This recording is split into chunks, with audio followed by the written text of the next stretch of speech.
Vamos a orar. Señor Jesús, amado Padre Celestial, estamos acá para pedirte y darte gracias por todo lo que nos das. Pedirte que vengas a nuestras vidas, que nos ilumines, que llenes nuestra vida de paz, de amor, que llenes esos vacíos que tenemos propios de esta vida. Te pedimos que tu Espíritu Santo nos acompañe a pesar de nuestras diferencias, a pesar de nuestras formas de vida, de ser, de estar. Que tu Espíritu nos alumbre, que tu Espíritu nos proteja, que tu Espíritu haga nacer en nosotros realmente la paz y el amor fraterno. También, Señor, te pedimos por aquellas vicisitudes de la vida, aquellos problemas que tenemos, que se nos presentan, pero también agradecerte porque en cada momento estás con nosotros, agradecerte por esas cosas que nos das, agradecerte por los días que nos das de vida, agradecerte por todas tus bendiciones que nos das, agradecerte por cada día que despertamos y porque podemos confiar y esperar en tu promesa, porque sabemos que hay cosas que no las vamos a entender, pero ilumínanos, Señor, para depositar nuestra fe, nuestra esperanza, nuestra vida en tus manos. Te pido por cada uno de los hermanos, cada uno de mis amigos, cada uno de las personas, que llene su corazón de alegría y esperanza en estos momentos difíciles de la vida. Y también que nos des alegría, alegría para alabarte, para continuar, alegría para regocijarnos porque somos hijos de Dios. Escucha nuestras oraciones, escucha nuestras plegarias, escucha nuestro corazón abierto. Que tu manto nos abrigue, que tu manto de piedad nos contenga, que esta promesa de una vida nueva, enciende en nosotros la fe y la esperanza para continuar. Te lo pedimos en tu santo nombre. Amén. Bueno, vamos a pasar a la lectura de la palabra de Dios, de los Salmos, el capítulo 119, de los versos 105 al 112. La lectura, una de las lecturas para la Iglesia Evangélica Metodista Argentina, con sede en La Plata. Tu palabra es una lámpara para mis pasos y una luz en mi camino. Hice el juramento y lo sostengo, de cumplir tus justas decisiones. Estoy muy afligido, Señor. Vivifícame conforme a tu palabra. Acepta, Señor, las ofrendas de mis labios y enséñame tus decisiones. Mi vida está en constante peligro, pero yo no me olvido de tu ley. Los pecadores me tienden una trampa, pero yo no me aparto de tus preceptos. Tus normas son mi herencia para siempre, porque alegran mi corazón. Estoy decidido a cumplir tus preceptos siempre y a la perfección. Amén. Es palabra de Dios.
Hola, ¿cómo están?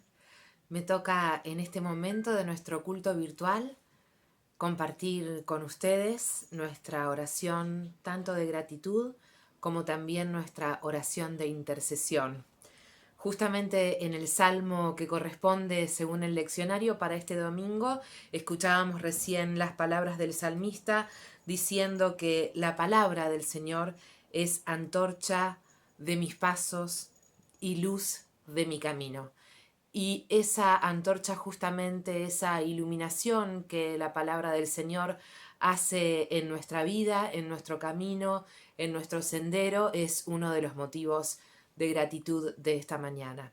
También pensando en nuestra patria, matria, hermanatria, en este espacio que somos, que constituimos como nación, en esta construcción colectiva que ha cumplido un nuevo aniversario hace pocos días, el 9 de julio, y que nos encuentra a cada uno parados en diferentes lugares, pero siempre contenidos en los brazos de la patria.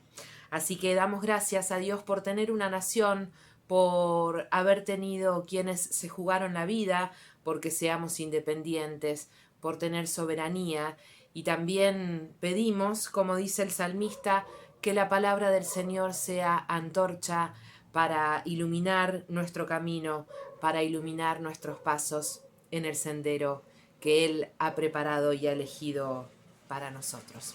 Les pido que me acompañen en este momento de oración. Oremos. Señor, te damos gracias por todas las cosas que nos recuerdan tu presencia en nuestra vida.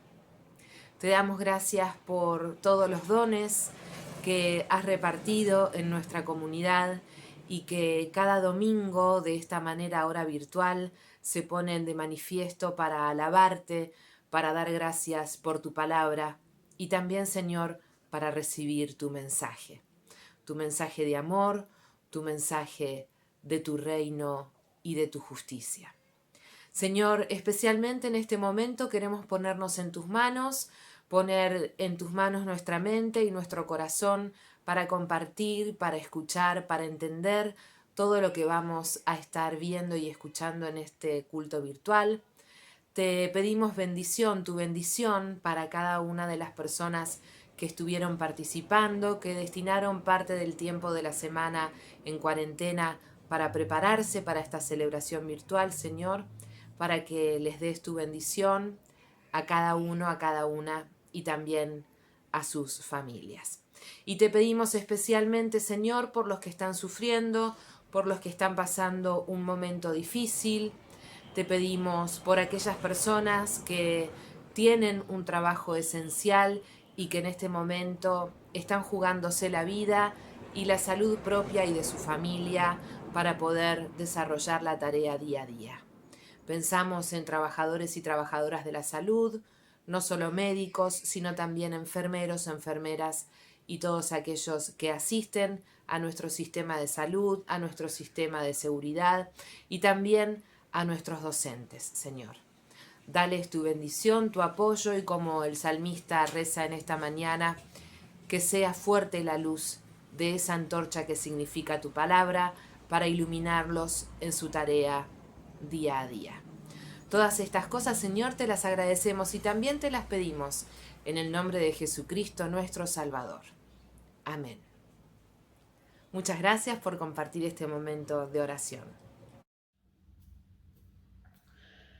La palabra del Señor no vuelve a él vacía. La palabra del Señor no vuelve a él vacía. Si nosotros callaremos las piedras clamarían. Si nosotros callaremos las piedras clamarían.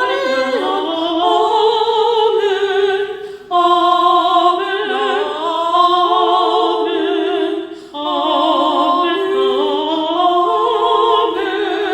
Amén.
Hola chicos, hoy vamos a hablar de Mateo 13, del 1 al 9, la parábola del sembrador.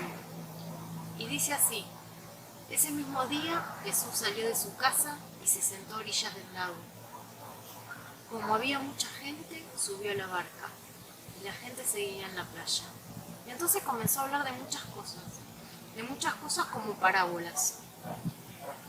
Y les dijo: el sembrador salió a sembrar. La primera semilla cayó en la tierra y las aves se la comieron. La segunda semilla cayó en tierra, pero como era poca para cubrirla, cuando salió el sol, las raíces no fueron suficientemente fuertes y murió. La tercera semilla cayó entre los cardos. Cuando estos crecieron, la ahogaron. Y la última semilla sí, cayó en tierra fértil y dio muchos frutos. Una dio 100 granos, otra 60, otra 30. Entonces, los que tienen oídos, oigan. Mateo del 18 al 23.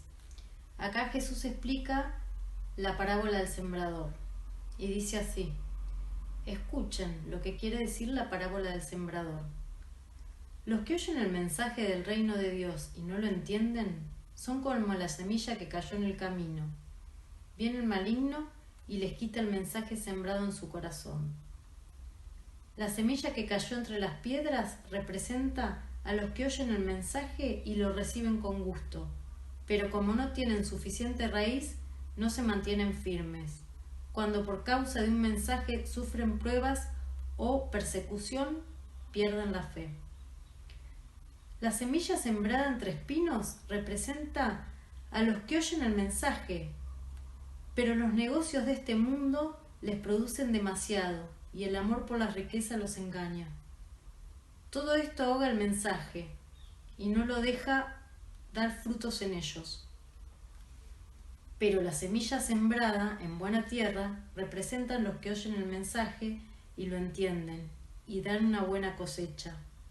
Algunas de estas son como las espigas que dieron 100 granos por semilla, otros como las que dieron 60 y otros como las que dieron 30. Tengamos un tiempo de oración. Señor y buen pastor de la vida, gracias porque nos permitís conocer tu palabra, porque nos permitís reflexionar acerca de la misma. Señor, pon en nuestra mente, en nuestro corazón y en nuestro espíritu todo lo necesario para poder entender, comprender, reflexionar y realimentarnos de tu palabra, Señor, y que esta palabra que nosotros escuchamos y reflexionamos sea compartida con otros que te están buscando y necesitando. Te lo pedimos en nombre de Jesucristo. Amén. Nos podíamos preguntar si Jesús estuviera vivo hoy en esta situación de cuarentena. ¿Usaría los medios de comunicación virtuales? ¿Usaría Facebook, YouTube, Instagram, Twitter? ¿Todos estos medios que estamos usando ahora? Yo creo que sí. Y ustedes podrían decir, bueno, lo que pasa es que Natalia en este tiempo está usando estos recursos tecnológicos, pero Jesús no lo haría. Y en realidad tendremos que repensar el texto bíblico y ver qué es lo que se reactualiza y qué es lo que se mantiene igual, lo que no se puede modificar. No se puede modificar el mandamiento: amarás a tu Dios con todo tu corazón, con todas tus fuerzas, y al prójimo como a ti mismo.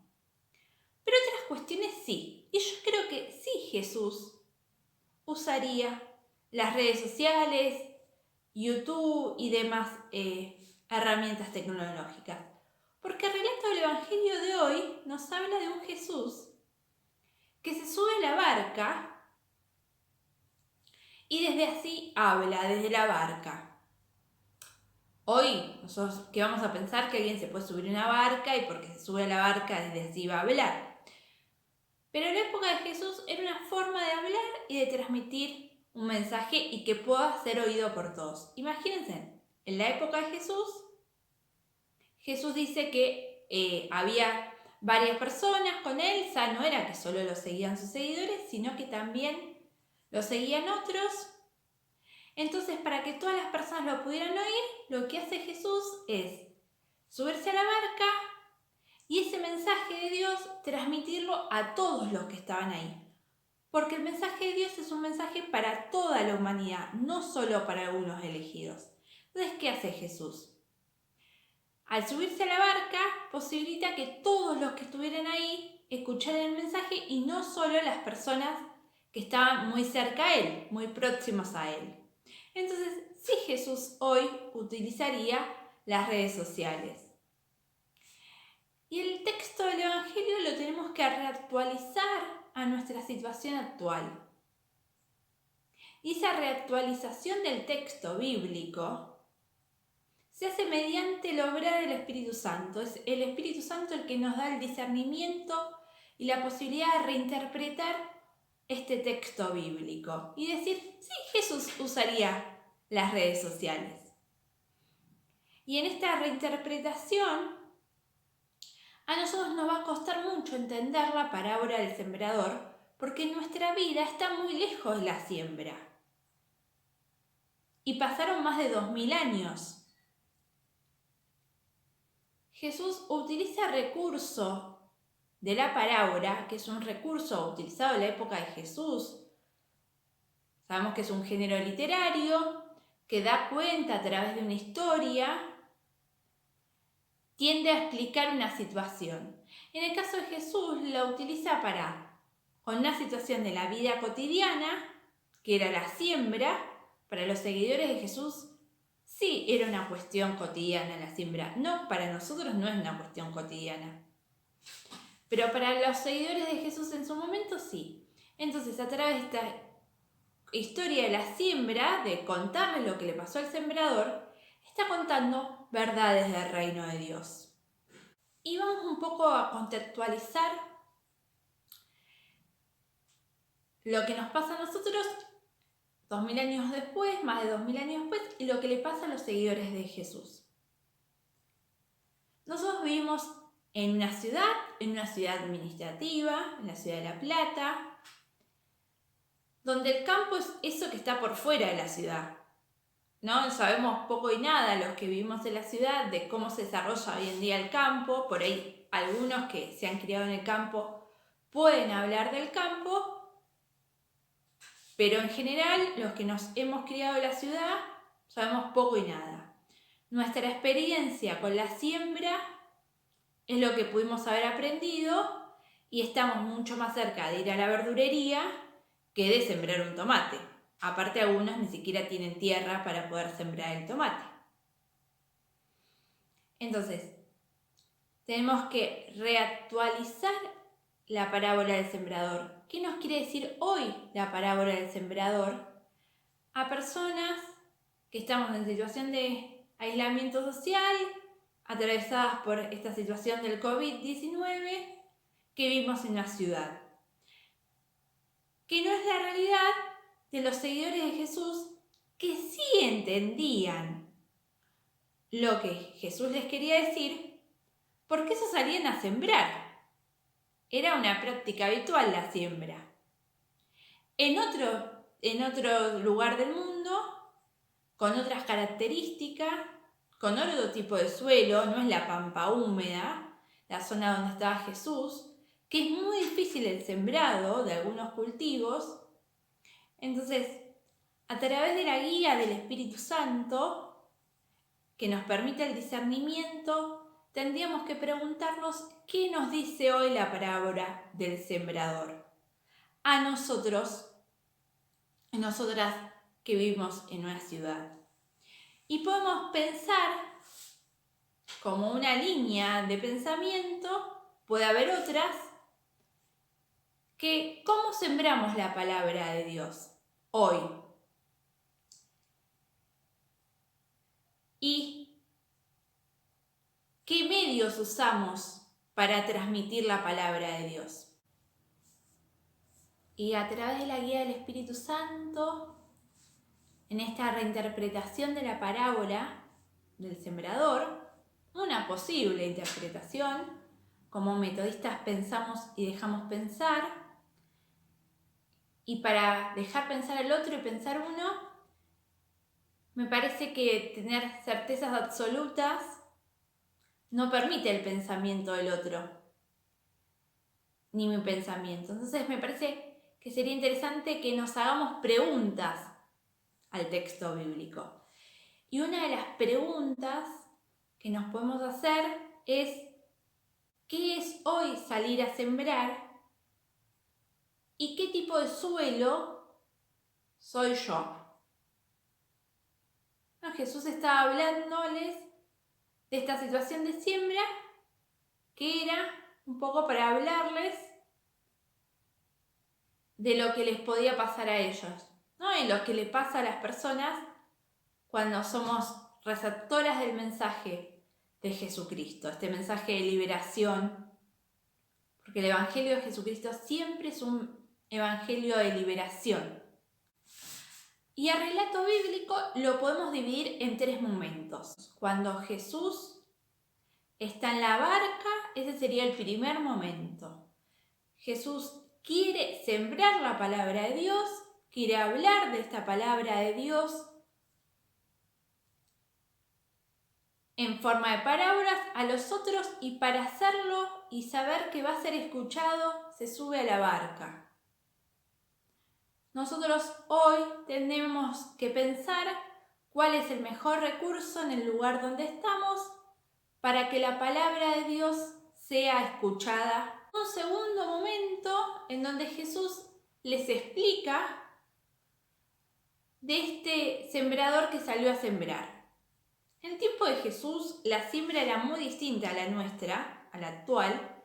Entonces los sembradores, más o menos bolso de cada lado, salían con esos 2 bolsos o bolsas y esparcían la semilla, y donde caían, caían.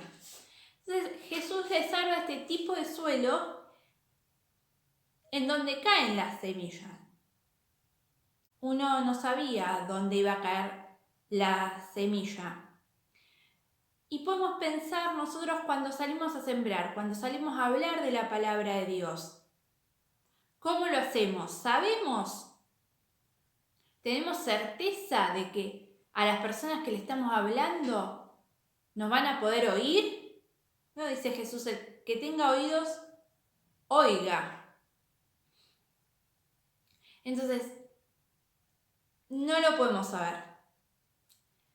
Pensemos en la persona que a nosotros nos habló de la palabra de Dios. Puede ser una, pueden ser varias. ¿Esas personas sabían lo que iba a pasar hoy? ¿Sabían cuál iba a ser el resultado de ese hablar de la palabra de Dios? No. Quizás ni siquiera saben que hoy están escuchando un culto, que yo estoy predicando, que otros cantaron, que otros leyeron la palabra. Y en ese desconocimiento de lo que va a pasar en la siembra, como le pasaba a los seguidores de Jesús en la época de Jesús, nosotros tenemos que salir a sembrar sin saber, sin especular. Y muchas veces la siembra pasa por un abrazo, por un mensaje esperanzador. Y a veces tenemos como esa devolución de alguien que nos dice: hace mucho vos me dijiste esta palabra, que era una palabra de Dios, y transformó mi vida. Y hoy asisto a una iglesia, o estoy mucho mejor. Pero otras veces no lo sabemos.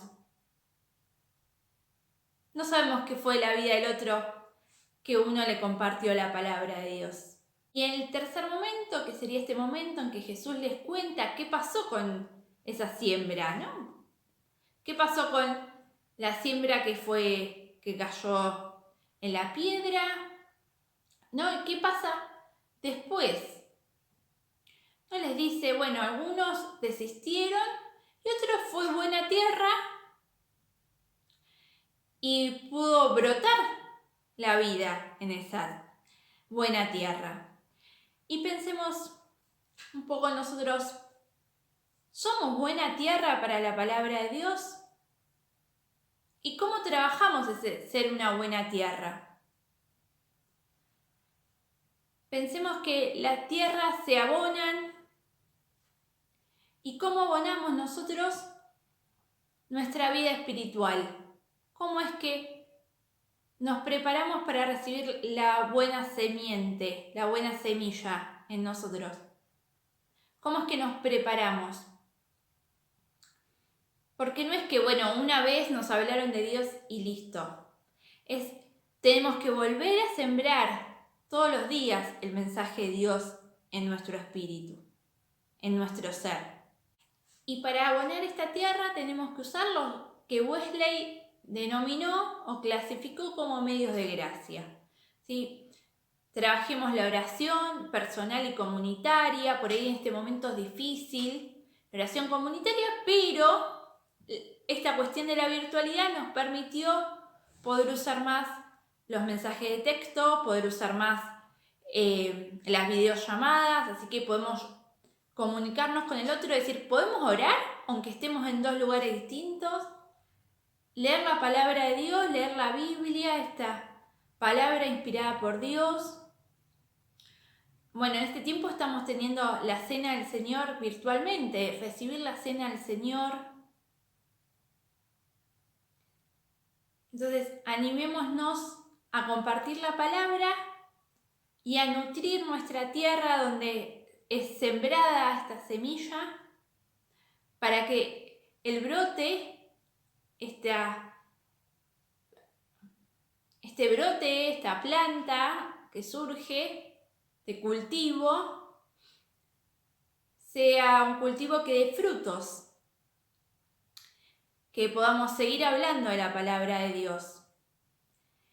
Y también lo que necesitamos seguir haciendo en este tiempo para poder seguir sembrando en nosotros la palabra de Dios y poder sembrar en otros la palabra de Dios es volvernos a convertir cada día de nuestra vida, volver a aceptar a Jesucristo como nuestro Señor y Salvador y animarnos a hablar del reino de Dios y su justicia con otros.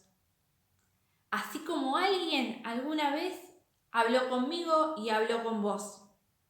Damos gracias a Dios por el culto que pudimos tener, por este encuentro virtual.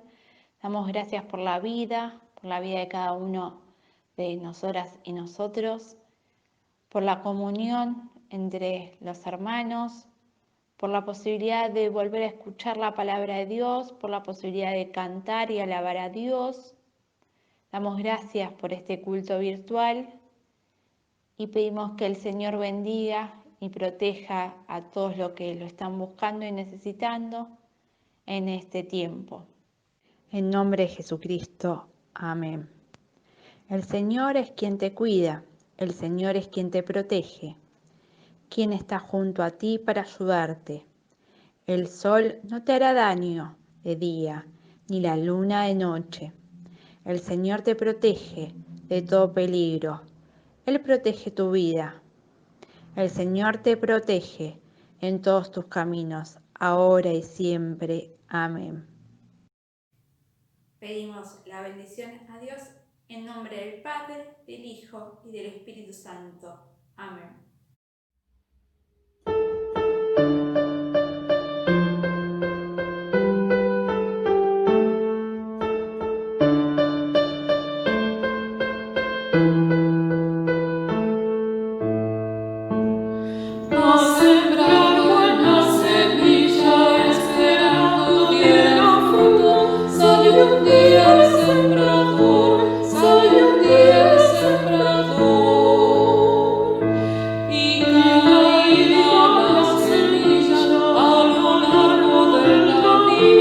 Viva la comunión, viva la comunión.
Señor.